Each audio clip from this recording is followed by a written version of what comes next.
Hey everybody, we're going to be doing something a little bit different for our video today. We're actually going to be taking a road trip down to get a new breeder. He's going to be, well, you'll see when I get him. But I just wanted to give you a little preview of our rack setup as we're getting more breeders and having to make more space. So let's turn around here. This is actually an entertainment center we got and converted into a 4-bin rack.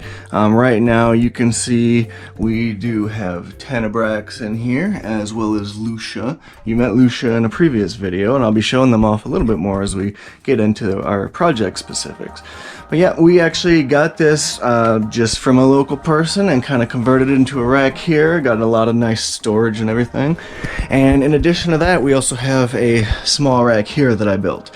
Very simple, painted wood, and just heat tape in the back there, which I'm actually going to be converting to heat tape to give the bins belly heat. But so yeah, as of right now, we've got space for 8 different bins, 4 in each rack. And the larger one, we can actually put smaller side-by-side bins to fit quite a bit more. Although, as is, this rack is going to be dedicated to our female breeders, and we're getting a couple more of those in. It's just Lucia at the moment, and then we'll probably put our males down here and just kind of rearrange as we need to, add more rack space. But yeah, just wanted to give you a little preview of all of that. And now we're going to go ahead and take a road trip down and grab our new breeder and meet him. So I am on my way down now to pick up our new buddy.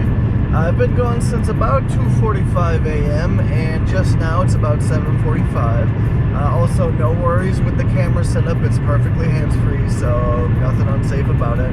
But yeah, looking forward to getting down to pick up our buddy and see how he's doing after his trip. Well, I am on the journey returning home. It's quite a long drive, almost 8 full hours with stops, but we did pick up, oh, I cannot wait to get home and show him to you. He is a gorgeous, gorgeous male.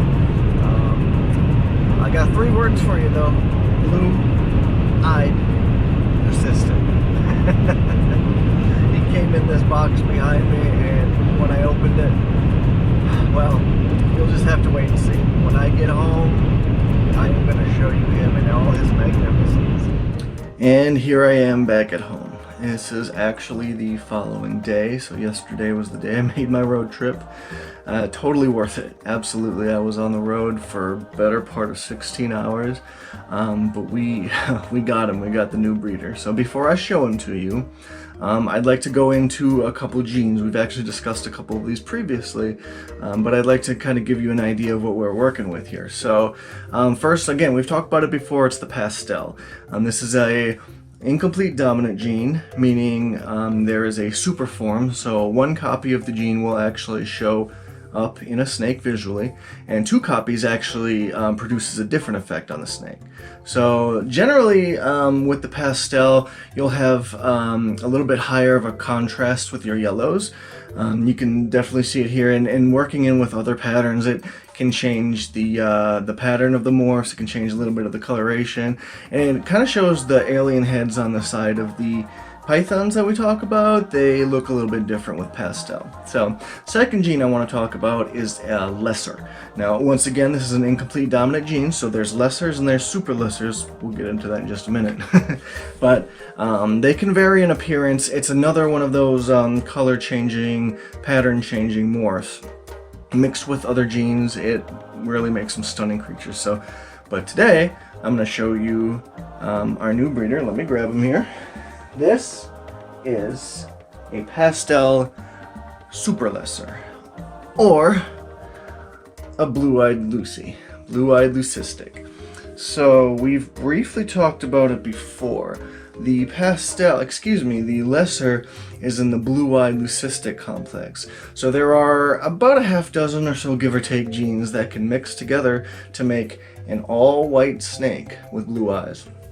I would go so far as to say that the combos of super lesser, so 2 lesser genes, or lesser Mojave are probably going to create the purest white blue-eyed Lucies you see. Let me see if I can get you a little bit of close-up here of his eyes and whatnot. So you can kind of see there, he's got grayish blue eyes, absolutely stunning guy here we got.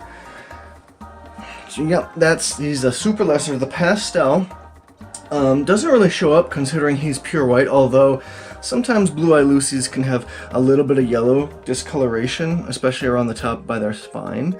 And we actually think that the pastel is helping this guy to stay so darn white. There's not a yellow spot on him. He is gorgeous. So he is going to be one of our star breeders. We have a project we're going to be pairing him to right now. I've got a female on the way who has Mojave. So half of their babies will come out with both lesser and Mojave, and they're going to look almost exactly like him. Beautiful, stunning blue-eyed Lucies. So, of course, you know, when we get a clutch going, and we get closer to that time, we are going to be letting everybody know and probably setting up a waiting list should you actually want to get in on that. But yeah, so this is the guy. This is what all the fuss was about. Haven't given him a name yet. He did have a name from previous owner, but we're gonna probably change it and fit it more into our, you know, themed breeding plans. But speaking of the previous owner, I actually do want to give a shout out. So I got this guy from VetBalls. And you can find them on Morph Market, where I found them, on Facebook or on Instagram. So the guy I was dealing with, his name is Pete Emmons. He runs VetBalls. He is a fantastic guy. He worked with me on getting this guy shipped somewhere that I could actually pick him up somewhere where it wouldn't be too cold to ship him. He got him shipped on somewhat fairly short notice this week. But yeah, he was a fantastic guy to deal with. We were, you know, just talking back and forth, not only about this guy, but about some other projects he's working on, and there's some really exciting stuff, I think, in his ball python future. So yeah, give them a look. VetBalls. I'm gonna actually link their Morph Market and other pages down below in the comments, below the video, in the description rather. But yeah, give them a shout out. Absolutely fantastic guy to deal with. Pete is a veteran, and he kind of runs his ball python breeding business as sort of a hobby business, and I cannot recommend him highly enough. So give them a check out. And anyway, that's pretty much it. So yeah, get one more look at this beautiful guy here. Oh, yep. He is a stunner. I've been grinning ear to ear the last full day. But anyway, thank you so much for watching, and we will see you next time.